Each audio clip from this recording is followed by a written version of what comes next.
মানুষের হিসাব নিকাশের সময় অত্যন্ত নিকটে চলে আসছে, অথচ সেই ব্যক্তি গাফিলতিতে মুখ ফিরিয়ে আছে। এটা আজকে আমাদের সবার চরিত্র। সকাল হলেই আজকের বিষয়টি নিয়ে আলোচনা করবেন দেশের প্রখ্যাত আলেমে দ্বীন, অত্যন্ত জনপ্রিয় সুপরিচিত একজন বক্তা শেখ মাহমুদ বিন কাসিম। মানুষের হিসাব নিকাশের সময় অত্যন্ত নিকটে চলে আসছে, অথচ সেই ব্যক্তি গাফিলতিতে মুখ ফিরিয়ে আছে। এটা আজকে আমাদের সবার চরিত্র।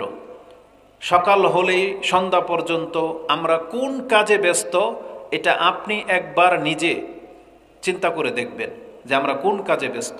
আমাদের মা বোনরা সারাদিন যে কোন কাজে সে ব্যয় করে তাকে হিসাব করতে বলেন, তাহলে বুঝতে পারবেন আমরা কে কতটা দুনিয়াদার হয়ে গেছি বা কে কতটা ধর্ম থেকে উল্টা পথে হাঁটি।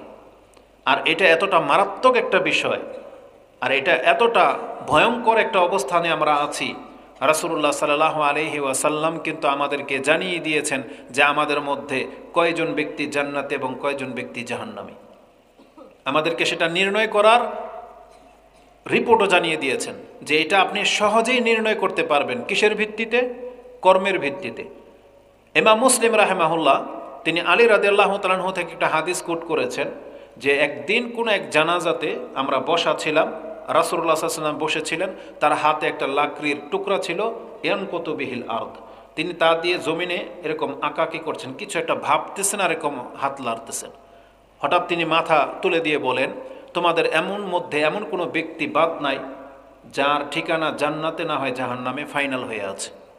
তখন এ কথা শুনে সাহাবা একরামরা জিজ্ঞেস করলেন, ফালিমা না আলাম না না ফালিমা না আমালু ইয়া রাসূলুল্লাহ, তাহলে আমরা কর্ম কেন করব?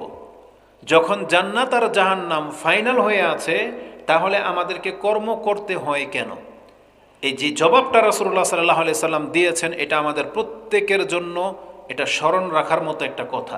রাসূল বলেছেন, এ মালু, বরং তোমরা কর্ম করো, কুল্লুন মুয়াসসারুন লিমা খুলিকা লাহু, কারণ প্রত্যেক ব্যক্তির জন্য ওই কাজটা করা সহজ হয়ে যাবে যেই কাজের জন্য তাকে সৃষ্টি করা হয়েছে। এখন কারো জন্ম যদি জান্নাতের জন্য হয়ে থাকে, তাহলে জান্নাতের যে কাজগুলো আছে সেগুলো করা তার জন্য সহজ হয়ে যাবে। আর যার সৃষ্টিটা হয়েছে জাহান্নামের জন্য, তাহলে জাহান্নামী যে কাজগুলো আছে সেগুলো করা তার জন্য সহজ হয়ে যাবে। তাহলে সারাদিন কিন্তু আমাদেরকে আল্লাহ সুবহানাহু ওয়া তাআলা কোনো না কোনো কাজেই ব্যস্ত করে রাখেন। এখন আমাদেরকে দেখতে হবে আজকে আমরা সারাদিন কোন কাজে ব্যস্ত ছিলাম। সময় তো পার হয়ে চলে গেছে, এটা তো আর ফেরত আসবে না।